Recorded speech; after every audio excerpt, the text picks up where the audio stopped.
ଜୟ ଜଗନ୍ନାଥ ସାଙ୍ଗମାନେ। ଆଜି ଥିଲା ସୋମବାର, ତ ଗୋପୀ ମୋତେ କହିଲା ଦିଦି ଚାଲ କୁଆଡ଼େ ବୁଲିବା ପାଇଁ ଯିବା। ତ ମୁଁ କିଛି ନ ଭାବିକି ଡାଇରେକ୍ଟ ସିମ୍ଫୋନି ଯିବା ପାଇଁ କହିଲି। ଆସିକି ବି ଆମେ ପହଞ୍ଚି ଯାଇଛୁ।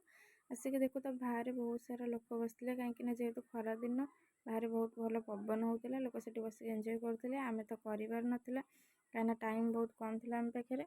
ତ ସେଥିପାଇଁ ଆମେ ଡାଇରେକ୍ଟ ତା ଭିତରକୁ ଆସିକି ଉପରକୁ ପଳେଇ ଆସିଲୁ ଥାର୍ଡ଼ ଫ୍ଲୋର୍କୁ। ଆସିକି ଦେଖୁ ଫିସ୍ ବାହା ହେଉଥିଲା, ତ ସେଟା ମୋର ବହୁତ ଦିନର ଇଚ୍ଛା ଥିଲା, ଡ୍ରିମ୍ ଥିଲା।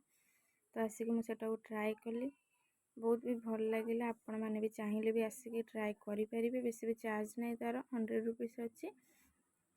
ଆଉ ରିଲାକ୍ସ ବି ଲାଗିବ, ବହୁତ ସାରା ବେନିଫିଟ୍ ବି ଅଛି ଆ ଦେହରେ। ତ ମୁଁ କିଛି ସମୟ କରିସାରିଲା ପରେ ମୋ ବେଷ୍ଟି ବି ଟ୍ରାଏ କଲା, କହିଲେ ମୁଁ ବି ଟିକେ ଟ୍ରାଏ କରିବି। ସେ କରିସାରିଲା ପରେ ଆମେ ସେଠି ଟିକେ ବୁଲାବୁଲି କଲୁ।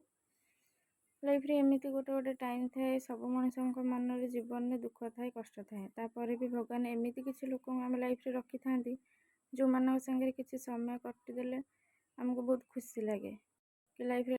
ତ ଏମାନେ ହେଉଛନ୍ତି ଦୁଇଟା ସେମିତି ମୋ ଲାଇଫ୍ରେ। ତ ଆପଣମାନଙ୍କ ଲାଇଫ୍ରେ ବି ଏମିତି କିଛି ଲୋକ ଥିବେ। ସେ ଯାହା ବି ହଉ, ଆମେ ସେଠି ଟାଇମ୍ ସ୍ପେଣ୍ଡ କରିସାରିଲା ପରେ କିଛି ସମୟ ତଳକୁ ପଳେଇ ଆସିଲୁ। ଗୋପୀ ଆସିକି ଆଗରେ ଛିଡ଼ା ହେଇଗଲା ଖାଇବା ପାଇଁ, କାହିଁକିନା ତାକୁ ଟିକେ ଖାଇବା ବେଶୀ ପସନ୍ଦ, ଆଉ ସେମିତିରେ ବି ତାକୁ ଭୋକ ଲାଗୁଥିଲା। ତ ଆମେ ଫାର୍ଷ୍ଟ ଟ୍ରାଏ କଲୁ ମୋମୋଠୁ, କାହିଁକିନା ଆମ ସମସ୍ତଙ୍କର ମୋମୋ ବହୁତ ଫେଭରାଇଟ୍। ତ ମୋମୋ ଖାଇସାରିଲା ପରେ ଚାଟ୍ ଖାଇଲୁ, ଛଣାଛଣି ଜିନିଷ ଟିକେ, କର୍ନ ଟିକେ, ଆଉ ଷ୍ଟିକ୍ ବି ଟ୍ରାଏ କଲୁ। ଆଉ ତା ଭିତରେ ବି ବହୁତ ସାରା ଚକୋଲେଟ୍ ବି ଥିଲା।